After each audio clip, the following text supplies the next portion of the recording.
Dear friends, നീനാസ് PSC പോയിൻറ്സിൻ്റെ പുതിയ വീഡിയോയിലേക്ക് എല്ലാവർക്കും സ്വാഗതം. ഹിമാലയൻ നദിയായ സിന്ധുവിനെക്കുറിച്ചാണ് നമ്മൾ കഴിഞ്ഞ ആഴ്ച പഠിച്ചത്. ഇന്ന് നമ്മൾ പഠിക്കുന്നത് മറ്റൊരു ഹിമാലയൻ നദിയായ ഗംഗയെക്കുറിച്ചാണ്. ഭഗീരഥ പ്രയത്നം എന്ന ശൈലിയെപ്പറ്റി പലരും കേട്ടിരിക്കും. ഇതിൻ്റെ അർത്ഥം എന്താണെന്ന് മുമ്പ് PSC പരീക്ഷയിൽ ചോദിച്ചതുമാണ്. കഠിനമായ അധ്വാനം എന്ന അർത്ഥത്തിലാണ് മലയാളത്തിൽ ഭഗീരഥ പ്രയത്നം എന്ന ശൈലി ഉപയോഗിക്കുന്നത്. ഭഗീരഥ പ്രയത്നത്തിന് തുല്യമായി ഇംഗ്ലീഷിൽ ഉപയോഗിക്കുന്ന ഫ്രേസാണ് ഹെർക്യൂലിയൻ ടാസ്ക്. ഭഗീരഥ പ്രയത്നം എന്ന ശൈലി രൂപപ്പെടുന്നതിന് കാരണമായി പുരാണത്തിൽ ഒരു കഥയുണ്ട്. അത് ചുരുക്കി പറയാം. തൻ്റെ പൂർവികർക്ക് മോക്ഷം ലഭിക്കാൻ ആകാശഗംഗയെ ഭൂമിയിലും പാതാളത്തിലും എത്തിക്കാൻ വേണ്ടി നിരവധി ത്യാഗങ്ങൾ സഹിച്ച രാജാവായിരുന്നു ഭഗീരഥൻ. ഗംഗാനദിയെ സ്വർഗത്തിൽ നിന്നും ഭൂമിയിൽ എത്തിക്കാനായി അദ്ദേഹം നിരവധി വർഷങ്ങൾ ഗംഗാദേവിയെ തപസ്സു ചെയ്തു. അവസാനം ഗംഗാദേവി പ്രത്യക്ഷയായി അനുഗ്രഹം നൽകി. എങ്കിലും ഭൂമിയിൽ പതിക്കുന്ന ഗംഗയെ താങ്ങാനുള്ള ശേഷി ഭഗവാൻ ശിവന് മാത്രമേ ഉള്ളൂ എന്ന് ഉപദേശിച്ച് ഗംഗ അപ്രത്യക്ഷയായി. ഗംഗയെ താങ്ങാനുള്ള ആവശ്യവുമായി ഭഗീരഥൻ ശിവനെ തപസ്സു ചെയ്തു തുടങ്ങി. ശിവൻ പ്രസാദിച്ച് അതിന് അനുവാദം നൽകി. വീണ്ടും ഭഗീരഥൻ ഗംഗാദേവിയെ തപസ്സ് ചെയ്ത് പ്രത്യക്ഷയാക്കി ശിവൻ്റെ സമ്മതം അറിയിച്ചു. ഗംഗ അത്യുഗ്ര ശക്തിയോടെ ഭൂമിയിലേക്ക് പതിക്കാൻ തുടങ്ങി. ഭഗവാൻ ശിവൻ ഗംഗയെ തൻ്റെ ശിരസിൽ താങ്ങി നിർത്തി. പക്ഷെ ഗംഗാനദി ശിവൻ്റെ ജട തട്ടിത്തെറിപ്പിച്ച് ഒഴുകാൻ തുടങ്ങിയതോടെ ഗംഗയുടെ അഹങ്കാരം മനസ്സിലാക്കിയ ശിവൻ ഗംഗയെ തൻ്റെ ശിരസിനുള്ളിൽ ബന്ധിച്ചു. ഗംഗയെ ശിവൻ്റെ ബന്ധനത്തിൽ നിന്ന് മോചിപ്പിച്ചു കിട്ടാൻ ഭഗീരഥൻ വീണ്ടും ശിവനെ തപസ് ചെയ്തു തുടങ്ങി. സംപ്രീതനായ ശിവൻ ഗംഗയെ മോചിപ്പിച്ചു. മോചിതയായ ഗംഗ ഹിമാലയത്തിലൂടെ താഴേക്കൊഴുകി. ഹിമാലയ താഴ്വരയിൽ തപസ് ചെയ്തിരുന്ന ജഹ്നു മഹർഷിയുടെ ആശ്രമം ഈ ഒഴുക്കിൽ മുങ്ങിപ്പോയി. കോപാവിഷ്ടനായ ജഹ്നു മഹർഷി ഗംഗാജലം മുഴുവൻ തൻ്റെ കമണ്ഡലുവിൽ ആവാഹിച്ചെടുത്ത് കുടിച്ചു തീർത്തു. ജഹ്നു മഹർഷിയെ പ്രീതിപ്പെടുത്താനായിരുന്നു ഭഗീരഥൻ്റെ അടുത്ത ശ്രമം. ഒടുവിൽ ജഹ്നു മഹർഷി ഭഗീരഥൻ്റെ അപേക്ഷ കൈക്കൊള്ളുകയും തൻ്റെ ചെവിയിലൂടെ ഗംഗയെ പുറത്തേക്കൊഴുക്കുകയും ചെയ്തു. ഭഗീരഥൻ്റെ ഇത്രയും കഠിനമായ ശ്രമങ്ങളിലൂടെയാണ് ഗംഗ ഭൂമിയിലെത്തിയത് എന്നാണ് പുരാണം നമ്മളെ പഠിപ്പിക്കുന്നത്. ഭഗീരഥനെ ആദരിച്ചുകൊണ്ട് ഗംഗാനദിക്ക് ഭഗീരഥി എന്ന പേരും ലഭിച്ചു. ഈ കഥ PSC പരീക്ഷയ്ക്ക് വേണ്ടി നമ്മൾ പഠിക്കേണ്ടതില്ല. എന്നാൽ ഗംഗാനദിക്ക് ഭഗീരഥി എന്ന പേര് എങ്ങനെ ലഭിച്ചു എന്ന് മനസ്സിലാക്കാൻ വേണ്ടി മാത്രമാണ് ഈ കഥ ഇവിടെ പറഞ്ഞത്. ഹൈന്ദവ വിശ്വാസപ്രകാരം ഇന്ത്യയുടെ പുണ്യനദി എന്ന് ഗംഗ അറിയപ്പെടുന്നു. ഇന്ത്യയുടെ പുണ്യനദി ഏത് എന്ന് ഋഗ്വേദത്തിൽ പരാമർശിച്ചിട്ടുള്ള നദി ഏത് എന്ന് മുമ്പ് PSC ചോദിച്ചിട്ടുണ്ടായിരുന്നു. അതിൻ്റെ ഉത്തരം ഗംഗയല്ല. ഋഗ്വേദത്തിൽ പുണ്യനദിയായി പരാമർശിച്ചിട്ടുള്ളത് സരസ്വതി നദിയെയാണ്. ഇപ്പോൾ ഇന്ത്യയുടെ പുണ്യനദി ഗംഗ. ഇന്ത്യയിലെ ഏറ്റവും നീളം കൂടിയ നദിയാണ് ഗംഗ. ഗംഗയുടെ നീളം 2525 കിലോമീറ്റർ, 25 കിലോമീറ്റർ. ഇന്ത്യയുടെ ജീവരേഖ എന്നും അറിയപ്പെടുന്ന നദിയാണ് ഗംഗ. അതിനാൽ തന്നെ ഇന്ത്യയുടെ ദേശീയ നദിയാണ് ഗംഗ. ഗംഗയെ ഇന്ത്യയുടെ ദേശീയ നദിയായി പ്രഖ്യാപിച്ച വർഷം പഠിച്ചു വെക്കുക 2008 നവംബർ 4. ഓർക്കുക, India's national river, longest river, life line, Sacred river എന്നിവ റിവർ ഗേഞ്ചസ് ആണ്. 2009 ഇന്ത്യയുടെ ദേശീയ ജലജീവിയായി ഗംഗാ ഡോൾഫിൻ പ്രഖ്യാപിക്കപ്പെട്ടു. ഗംഗാ ഡോൾഫിൻ ഇന്ത്യയുടെ നാഷണൽ അക്വാറ്റിക് ആനിമലായ വർഷം 2009. ഗംഗാ ഡോൾഫിൻ്റെ ശാസ്ത്രീയ നാമം പ്ലാറ്റനിസ്റ്റ ഗാഞ്ചറ്റിക്ക. ഗംഗാനദിയുടെ ഉത്ഭവത്തെക്കുറിച്ച് ഇനി പഠിക്കാം. ഉത്ഭവസ്ഥലത്ത് ഗംഗാനദി അറിയപ്പെടുന്നത് ഗംഗ എന്ന പേരിലല്ല. അവിടെ ഗംഗയുടെ പേര് ഭഗീരഥി എന്നാണ്. ഉത്തരാഖണ്ഡ് സംസ്ഥാനത്തിലെ ഉത്തരകാശി ജില്ലയിൽ ഗംഗോത്രി ഗ്ലേസിയർ, അവിടെയുള്ള ഗായ്മുഖ് ഗുഹയിലാണ് ഭഗീരഥി നദിയുടെ ഉത്ഭവം. ഗായ് എന്നാൽ ഗോവ്, പശു എന്നീ അർത്ഥമായതുകൊണ്ട് ഗായ്മുഖ് ഗുഹയ്ക്ക് ഗോമുഖ് ഗുഹ എന്നും പേരുണ്ട്. ഭഗീരഥി അഥവാ ഗംഗ ഉത്ഭവിക്കുന്നത് എവിടെയെന്ന് ചോദിച്ചാൽ ഗംഗോത്രി ഗ്ലേസിയറിലെ ഗായ്മുഖ് ഗുഹയിൽ നിന്ന് അല്ലെങ്കിൽ ഗോമുഖ് ഗുഹയിൽ നിന്ന് എന്ന് പറയാം. മറ്റു ഹിമാലയൻ നദികളായ സിന്ധുവും ബ്രഹ്മപുത്രയും ഇന്ത്യക്ക് പുറത്തു വെച്ച് ഉത്ഭവിക്കുമ്പോൾ ഇന്ത്യയിൽ തന്നെ ഉത്ഭവിക്കുന്ന ഹിമാലയൻ നദിയാണ് ഗംഗ.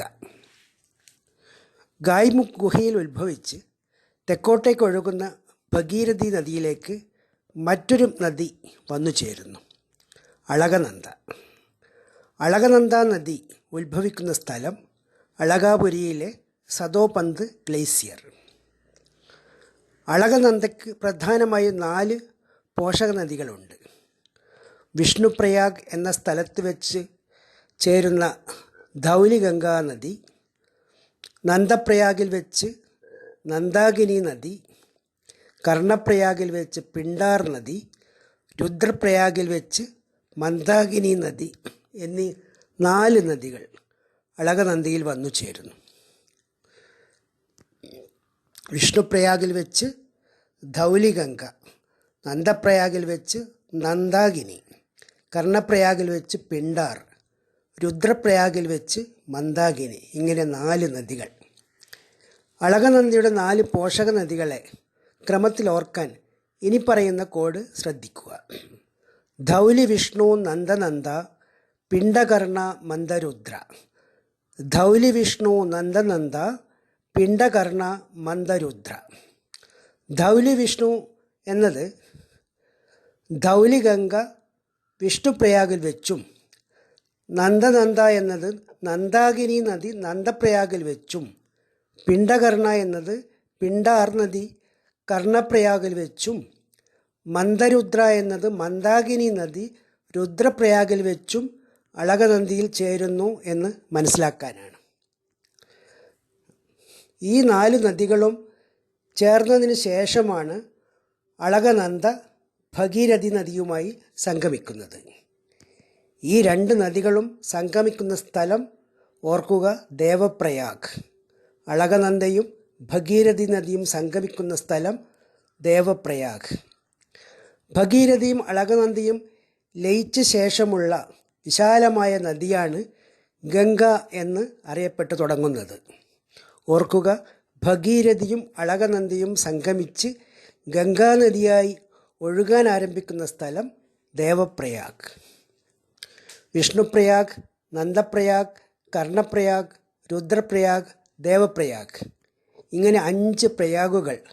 ഇവ ഉത്തരാഖണ്ഡിലാണ്. ഇവ പൊതുവെ അറിയപ്പെടുന്ന പേര് പഞ്ചപ്രയാഗ്. 5 പ്രയാഗ് എന്ന അർത്ഥത്തിൽ പഞ്ചപ്രയാഗ്. വിഷ്ണുപ്രയാഗ്, നന്ദപ്രയാഗ്, കർണപ്രയാഗ്, രുദ്രപ്രയാഗ് എന്നീ സ്ഥലങ്ങളിൽ വെച്ചാണ് അളകനന്ദയിലേക്ക് അളകനന്ദയുടെ പോഷക നദികൾ വന്നു ചേരുന്നത്. ദേവപ്രയാഗിൽ വെച്ചാണ് അളകനന്ദയും ഭഗീരഥിയും സംഗമിക്കുന്നത്. അളകനന്ദ നദിയുടെ തീരത്തെ ഒരു പ്രധാനപ്പെട്ട പുണ്യസ്ഥലമാണ് ബദരീനാഥ്. ബദരീനാഥ് അളകനന്ദ നദിയുടെ തീരത്തെ ഒരു പ്രധാന പുണ്യസ്ഥലം. അളകനന്ദയുടെ പോഷക നദിയായ മന്ദാകിനിയുടെ തീരത്തെ പുണ്യസ്ഥലമാണ് കേദാർനാഥ്. കേദാർനാഥ് മന്ദാകിനി തീരത്തുള്ള പുണ്യസ്ഥലം. ഭഗീരഥി നദിയിലാണ് ഇന്ത്യയിലെ ഏറ്റവും ഉയരം കൂടിയ അണക്കെട്ടായ Tehri dam. Highest dam in India, Tehri dam. Tehri dam Bhagirathi നദിയിൽ. ദേവപ്രയാഗിൽ നിന്നൊഴുകി ഗംഗാനദി എത്തുന്ന അടുത്ത പുണ്യനഗരമാണ് ഋഷികേശ്. ലോകത്തിൻ്റെ യോഗാ തലസ്ഥാനം എന്നറിയപ്പെടുന്ന സ്ഥലമാണ് ഋഷികേശ്. തുടർന്ന് രാജാജി നാഷണൽ പാർക്കിലൂടെ ഒഴുകി ഗംഗാനദി എത്തുന്ന അടുത്ത പുണ്യനഗരം ഹരിദ്വാർ. ഹരിദ്വാറിനടുത്തുള്ള രാജാജി നാഷണൽ പാർക്ക് ഏത് സംസ്ഥാനത്തിലാണെന്ന് ചോദിച്ചാൽ ഉത്തരാഖണ്ഡ്. ഗംഗോത്രി, യമുനോത്രി, ബദരീനാഥ്, കേദാർനാഥ്, ഋഷികേശ്, ഹരിദ്വാർ എന്നീ പുണ്യസ്ഥലങ്ങളെല്ലാം ഉത്തരാഖണ്ഡിലാണ്. അതിനാൽ ഉത്തരാഖണ്ഡ് സംസ്ഥാനം അറിയപ്പെടുന്ന പേരാണ് ദേവഭൂമി. ഋഷികേശിൽ വെച്ച് ഹിമാലയത്തിലെ സിവാലിക് മലനിരകളിൽ നിന്ന് പുറത്തുവരുന്ന ഗംഗാനദി ഹരിദ്വാറിൽ വെച്ചാണ് ഉത്തര മഹാസമുദ്രത്തിലേക്ക് പ്രവേശിക്കുന്നത്. ഉത്തരാഖണ്ഡിൽ നിന്ന് ഉത്തർപ്രദേശിലെത്തുന്ന ഗംഗാനദി കടന്നു പോകുന്ന ഒരു പ്രധാന നഗരമാണ് കാൺപൂർ. ഉത്തർപ്രദേശിലെ ഏറ്റവും വലിയ നഗരമായ കാൺപൂറിന് സമീപത്തോടെ ഒഴുകി ഗംഗാനദി അലഹബാദിൽ എത്തിച്ചേരുന്നു. പ്രാചീനകാലത്ത് പ്രയാഗ് എന്ന് പേരുണ്ടായിരുന്ന അലഹബാദിൻ്റെ ഇപ്പോഴത്തെ പേര് പ്രയാഗ് രാജ്. ഇവിടെ വെച്ചാണ് ഗംഗ, യമുന, സരസ്വതി എന്നീ 3 നദികൾ സംഗമിക്കുന്നത്. ഈ സ്ഥലം ത്രിവേണി സംഗമം എന്നറിയപ്പെടുന്നു. ഗംഗയിലേക്ക് പോഷക നദിയായ യമുന വന്നു ചേരുന്നു. ഇപ്പോൾ നിലവിലില്ലാത്ത സരസ്വതി നദി ഭൂമിക്കടിയിലൂടെ വന്ന് ഗംഗയിൽ ചേരുന്നു എന്നാണ് വിശ്വാസം. ഓർക്കുക, ഗംഗയും യമുനയും സരസ്വതിയും സംഗമിക്കുന്ന സ്ഥലം പ്രയാഗ് രാജ്, ത്രിവേണി സംഗമം. ഹിന്ദുക്കളെ സംബന്ധിച്ചിടത്തോളം ഒരു പുണ്യസ്ഥലമാണ് പ്രയാഗ് രാജ്. 12 കൊല്ലത്തിലൊരിക്കൽ മഹാകുംഭമേള നടക്കുന്ന സ്ഥലമാണ് പ്രയാഗ് രാജ്. ഇതിനു മുമ്പുണ്ടായിരുന്ന മഹാകുംഭമേള പ്രയാഗ് രാജിൽ നടന്നത് 2013 ഇനി നടക്കേണ്ടത് 2025. പ്രയാഗ് രാജിൽ നിന്ന് ഗംഗാനദി വീണ്ടും ഒഴുകി കാശി അഥവാ വാരാണസി നഗരത്തിലേക്ക് എത്തിച്ചേരുന്നു. ഇന്ത്യയിലെ ഏറ്റവും പ്രധാനപ്പെട്ട പുണ്യനഗരമാണ് വാരാണസി. ഉത്തർപ്രദേശിൽ ഗംഗാനദി കടന്നു പോകുന്ന പ്രധാനപ്പെട്ട നഗരങ്ങൾ ഏതെന്ന് ചോദിച്ചാൽ കാൺപൂർ, പ്രയാഗ്രാജ്, വാരാണസി. ഉത്തരാഖണ്ഡ്, ഉത്തർപ്രദേശ്, ബീഹാർ, ജാർഖണ്ഡ്, വെസ്റ്റ് ബംഗാൾ എന്നീ 5 സംസ്ഥാനങ്ങളിലൂടെ കടന്നു പോകുന്ന ഗംഗാനദി ഏറ്റവും കൂടുതൽ ഒഴുകുന്നത് ഉത്തർപ്രദേശ് സംസ്ഥാനത്തിൽ കൂടിയാണ്. ഏകദേശം 1450 കിലോമീറ്റർ. ഉത്തർപ്രദേശിൽ നിന്ന് ബീഹാറിൻ്റെ തലസ്ഥാനമായ പാറ്റ്ന കടന്ന് ജാർഖണ്ഡിലൂടെ രാജ്മഹൽ കുന്നുകൾക്കടുത്ത് വെച്ച് ഗംഗാനദി വെസ്റ്റ് ബംഗാളിൽ എത്തിച്ചേരുന്നു. പാറ്റ്ന, ഹജിപ്പൂർ നഗരങ്ങളെ ബന്ധിപ്പിച്ചുകൊണ്ട് ഗംഗാനദിയിൽ നിർമ്മിച്ച പാലമാണ് മഹാത്മാഗാന്ധി സേതു. മഹാത്മാഗാന്ധി സേതു ഗംഗാനദിയിലെ ഏറ്റവും നീളമുള്ള പാലമാണ്. ഇന്ത്യയിലെ 2ാമത്തെ നീളം കൂടിയ റിവർ ബ്രിഡ്ജ് കൂടിയാണ് മഹാത്മാഗാന്ധി സേതു. ഗംഗാനദിയിലെ ഏറ്റവും നീളം കൂടിയ പാലം മഹാത്മാഗാന്ധി സേതു പാറ്റ്ന, ഹാജിപ്പൂർ നഗരങ്ങളെ ബന്ധിപ്പിക്കുന്നു. പഠിക്കേണ്ട മറ്റൊരു കാര്യം ദേശീയ ജലപാത നമ്പർ 1 NW1. ഈ ജലപാത ഗംഗാനദിയിലാണ്. ഉത്തർപ്രദേശിലെ പ്രയാഗ്രാജ് മുതൽ വെസ്റ്റ് ബംഗാളിലെ ഹാൽദിയ വരെ ആണ് ദേശീയ ജലപാത നമ്പർ 1 NW1. NW1 ഏത് നദിയിലാണെന്ന് ചോദിച്ചാൽ ഗംഗ. എവിടെ മുതൽ എവിടെ വരെ എന്ന് ചോദിച്ചാൽ പ്രയാഗ്രാജ് മുതൽ ഹാൽദിയ വരെ.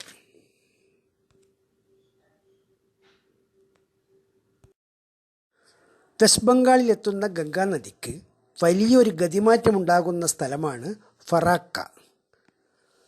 ബംഗ്ലാദേശ് എത്തുന്നതിനും ഏകദേശം 18 കിലോമീറ്റർ ഇപ്പുറത്തുള്ള ഫറാക്കയിൽ വെച്ച് ഗംഗാനദി 2 കൈവഴികളായി പിരിയുന്നു.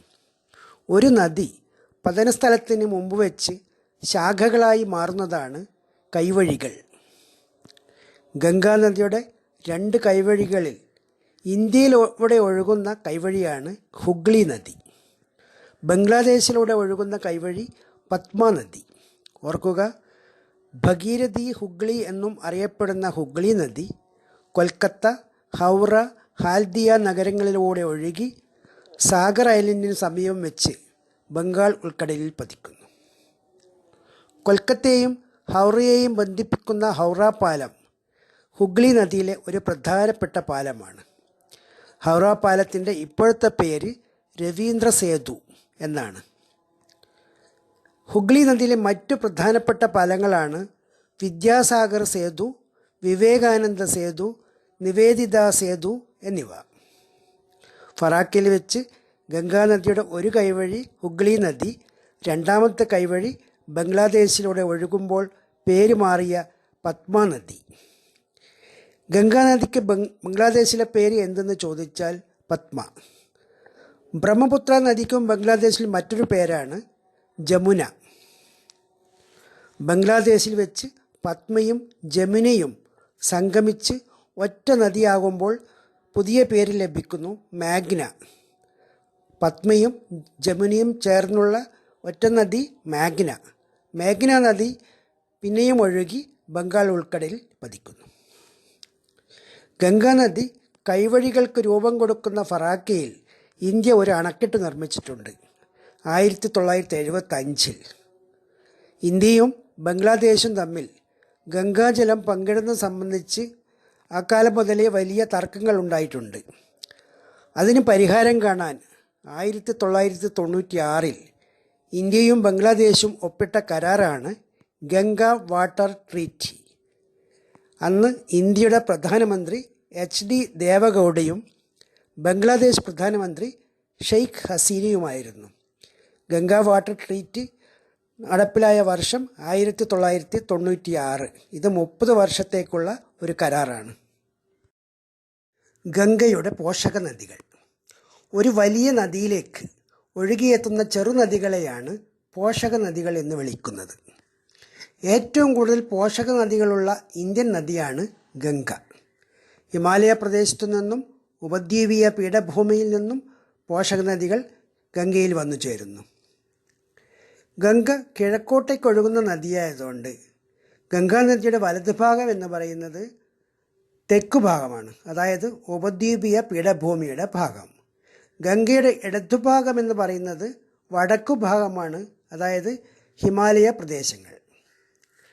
ഗംഗയുടെ വലതുഭാഗത്തു കൂടി ഒഴുകി വന്ന് ഗംഗയിൽ ചേരുന്ന പ്രധാന പോഷക നദികളായ യമുന, സോൺ, ദാമോദർ എന്നിവയെപ്പറ്റി നമുക്ക് ആദ്യം പഠിക്കാം.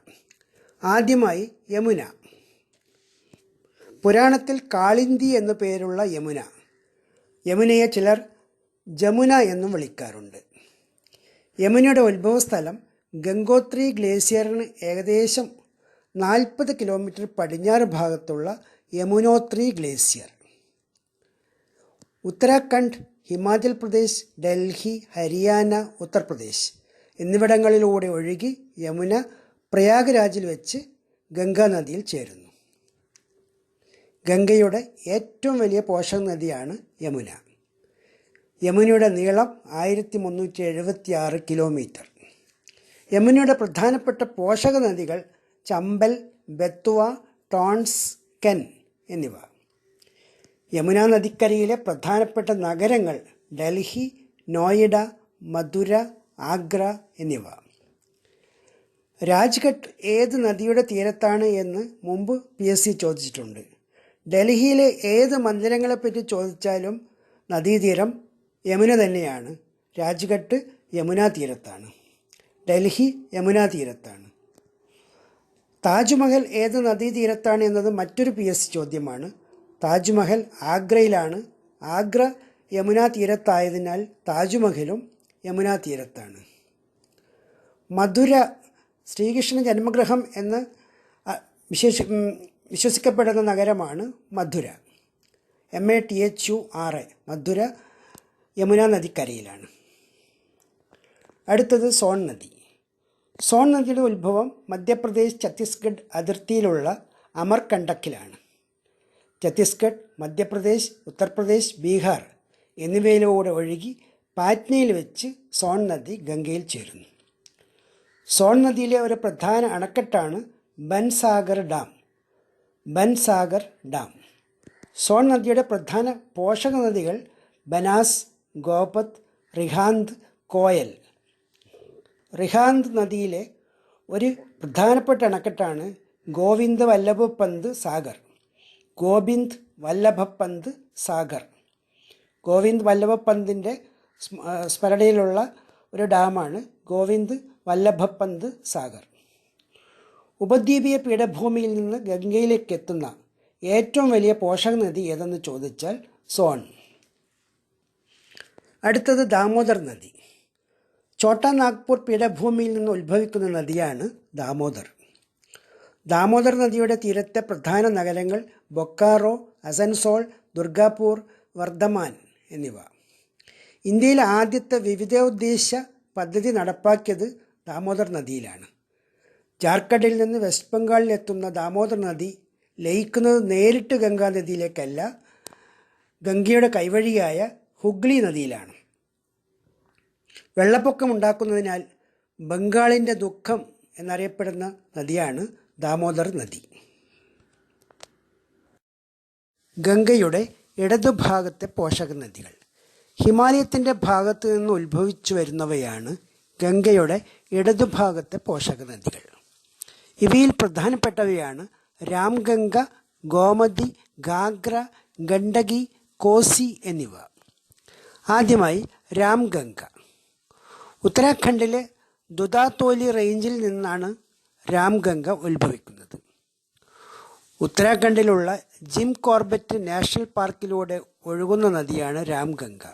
തുടർന്ന് ഉത്തർപ്രദേശിലെത്തി രാംഗംഗ ഗംഗയിൽ ചേരുന്നു. ജിം കോർബറ്റ് നാഷണൽ പാർക്കിലൂടെ ഒഴുകുന്ന നദി ഏതെന്ന് ചോദിച്ചാൽ രാംഗംഗ. രാംഗംഗയുടെ കരയിലെ പ്രധാന നഗരങ്ങൾ രാംനഗർ, മൊറാദാബാദ്, ബറേലി. അടുത്തത് ഗോമതി നദി. ഉത്തർപ്രദേശിൽ പിലിഭത്ത് ജില്ലയിലെ ഗോമത് താളിലാണ് ഗോമതി നദിയുടെ ഉത്ഭവം. പ്രധാന പോഷക നദി ഇന്ത്യ നേപ്പാൾ അതിർത്തിക്കടുത്തുള്ള ആദിഗംഗ എന്ന സായി നദി. ഗോമതി നദി ഒഴുകുന്ന പ്രധാനപ്പെട്ട നഗരം ഉത്തർപ്രദേശിൻ്റെ തലസ്ഥാനമായ ലക്നൗ, മറ്റൊരു നഗരം സുൽത്താൻപൂർ. ഉത്തർപ്രദേശിലൂടെ മാത്രം ഒഴുകുന്ന ഗംഗയുടെ പോഷക നദിയാണ് ഗോമതി. അടുത്തത് ഗാഗ്ര. തെക്കൻ ടിബറ്റിൽ ഉത്ഭവിച്ച് നേപ്പാൾ, ഉത്തർപ്രദേശ് എന്നിവ കടന്ന് ബീഹാറിൽ വെച്ച് ഗംഗയിൽ ചേരുന്ന പോഷക നദിയാണ് ഘാഗ്ര. ഘാഗ്രയുടെ നേപ്പാളിലെ പേര് കർണാലി എന്നാണ്. നേപ്പാളിലെ ഏറ്റവും നീളം കൂടിയ നദിയാണ് കർണാലി. നേപ്പാളിൽ കാളി നദി എന്നും പേരുള്ള ശാരദാ നദി ഇന്ത്യയിൽ വെച്ച് കർണാലിയുമായി ചേരുമ്പോഴാണ് ഗാഗ്ര നദിയായി മാറുന്നത്. ഗാഗ്ര നദിയുടെ കരയിലാണ് അയോധ്യ. അയോധ്യയിൽ ഗാഗ്ര സരയൂ നദി എന്നും അറിയപ്പെടുന്നു. യമുന കഴിഞ്ഞാൽ ഗംഗയുടെ രണ്ടാമത്തെ നീളമുള്ള പോഷക നദിയാണ് ഘാഗ്ര. ജലസമ്പത്ത് കൊണ്ട് ഗംഗയുടെ ഏറ്റവും വലിയ പോഷക നദിയും ഗാഗ്രയാണ്. ഗണ്ഡകി നദി. നോർത്ത് നേപ്പാളിൽ നുബൈൻ ഹിമാൽ ഗ്ലേസിയറിൽ ഉത്ഭവിക്കുന്ന നദിയാണ് ഗണ്ഡകി നദി. നേപ്പാളിലെ കാളി ഗണ്ഡകി നദി ഉത്തർപ്രദേശിലെത്തുമ്പോഴാണ് ഗണ്ഡകി നദി എന്ന പേരിൽ അറിയപ്പെടുന്നത്. ഗണ്ഡക് എന്ന പേരിലും നേപ്പാളിൽ നാരായണി എന്ന പേരിലും ഗണ്ഡകി നദി അറിയപ്പെടുന്നുണ്ട്. ബീഹാറിലെ സോൺപൂറിൽ വെച്ച് ഗണ്ഡകി നദി ഗംഗയിൽ ചേരുന്നു. ബീഹാറിൽ ഗണ്ഡകി നദിക്കരയിലാണ് വാൽമീകി നാഷണൽ പാർക്ക്. ഉത്തരാഖണ്ഡിൽ ഗംഗാനദി ഒഴുകുന്ന നാഷണൽ പാർക്കാണ് രാജാജി നാഷണൽ പാർക്ക്, ഹരിദ്വാറിനടുത്ത്. രാംഗംഗ നദി ഉത്തരാഖണ്ഡിൽ ഒഴുകുന്ന ദേശീയോദ്യാനമാണ് ജിം കോർബറ്റ് നാഷണൽ പാർക്ക്. ഗണ്ഡകി നദി ബീഹാറിൽ ഒഴുകുന്ന national park Valmiki national park. അടുത്തത് കോസി നദി. തെക്കൻ ടിബറ്റിൽ ഉത്ഭവിച്ച് നേപ്പാളിലൂടെ ബീഹാറിലെത്തുന്ന നദിയാണ് കോസി. സൗത്ത് ടിബറ്റിലെ അരുൺ നദിയുടെ ഒരു ഭാഗമാണ് കോസി. ബീഹാറിൽ വെച്ച് കോസി ഗംഗയിൽ ചേരുന്നു. വെള്ളപ്പൊക്കക്കെടുതികൾക്ക് കാരണമാകുന്ന ഇന്ത്യയിലെ ഏറ്റവും അപകടകാരിയായ നദിയായാണ് കോസി കണക്കാക്കപ്പെടുന്നത്. അതിനാൽ കോസി നദി ബീഹാറിൻ്റെ ദുഃഖം എന്ന് അറിയപ്പെടുന്നു. ഇന്ത്യയുടെ ദുഃഖം എന്നും കോസി നദി അറിയപ്പെടാറുണ്ട്. ബംഗാളിൻ്റെ ദുഃഖം എന്നറിയപ്പെടുന്ന ദാമോദർ നദി എന്ന് മുമ്പ് പഠിച്ചത് ഓർക്കുക. ബീഹാറിൻ്റെ ദുഃഖം കോസി നദി. ഗംഗ ശുചീകരണ പദ്ധതികൾ. ഗംഗാ നദി ഇന്ത്യയുടെ പുണ്യനദിയാണ്. അതിനാൽ തന്നെ കോടിക്കണക്കിന് ഹൈന്ദവ വിശ്വാസികൾ ഗംഗാനദിയിലെ സ്നാനഘട്ടങ്ങളിൽ കുളിച്ചു തൊഴാനെത്തുന്നു. ഭക്തജനങ്ങൾ ഒഴുക്കിക്കളയുന്ന മാലിന്യങ്ങൾ മാത്രമല്ല, ഗംഗ കടന്നുപോകുന്ന സംസ്ഥാനങ്ങളിലെ വ്യവസായശാലകൾ വിസർജിക്കുന്ന രാസമാലിന്യങ്ങളും ഗംഗാനദിയെ ഏറ്റവും മാലിന്യമുള്ള നദിയായി മാറ്റിക്കൊണ്ടിരിക്കുന്നു. ഗംഗാനദിയിലെ മാലിന്യം കുറയ്ക്കാനും ഇല്ലാതാക്കാനും വേണ്ടി 1986 ജനുവരി 14 ആരംഭിച്ച ബൃഹത്തായ പദ്ധതിയാണ് ഗംഗ ആക്ഷൻ പ്ലാൻ. പ്രധാനമന്ത്രി രാജീവ് ഗാന്ധിയുടെ കാലത്തായിരുന്നു ഗംഗ ആക്ഷൻ പ്ലാനിൻ്റെ ആരംഭം. എന്നാൽ ആക്ഷൻ പ്ലാനുകളൊന്നും ഉദ്ദേശിച്ച ഫലം കണ്ടില്ല. അതിനാൽ 2014 പ്രധാനമന്ത്രി നരേന്ദ്രമോദിയുടെ കാലത്ത് ഗംഗയെ മാലിന്യമുക്തമാക്കാനുള്ള പുതിയ പദ്ധതി ആരംഭിച്ചു. അതാണ് നമാമി ഗംഗ പദ്ധതി. ഓർക്കുക, 1986 രാജീവ് ഗാന്ധിയുടെ കാലത്ത് ആരംഭിച്ച ഗംഗ മാലിന്യ നിർമ്മാർജ്ജന പദ്ധതി ഗംഗ ആക്ഷൻ പ്ലാൻ. 2014 നരേന്ദ്രമോദിയുടെ കാലത്ത് ആരംഭിച്ച ക്ലീൻ ഗംഗ മിഷൻ നമാമി ഗംഗ പദ്ധതി. ഡിയർ ഫ്രണ്ട്സ്, ഹിമാലയൻ നദിയായ ഗംഗ, പോഷക നദികളായ യമുന, രാംഗംഗ, കോസി തുടങ്ങിയവയെപ്പറ്റി PSC പരീക്ഷയ്ക്ക് ആവശ്യമായ കാര്യങ്ങൾ മാത്രമാണ് ഇവിടെ വിശദീകരിച്ചത്. ഒന്നിലേറെ തവണ കണ്ട് മനസ്സിലാക്കുക, വിജയം നേടുക. ആശംസകൾ. നീനാസ് PSC പോയിന്റ്സ്. ഞങ്ങളുടെ പുതിയ അപ്ഡേറ്റുകൾ നിങ്ങൾക്ക് ലഭിക്കുന്നതിനായി സബ്സ്ക്രൈബ് ചെയ്യുക. ശേഷം ബെല്ലൈക്കൺ പ്രസ് ചെയ്യുക.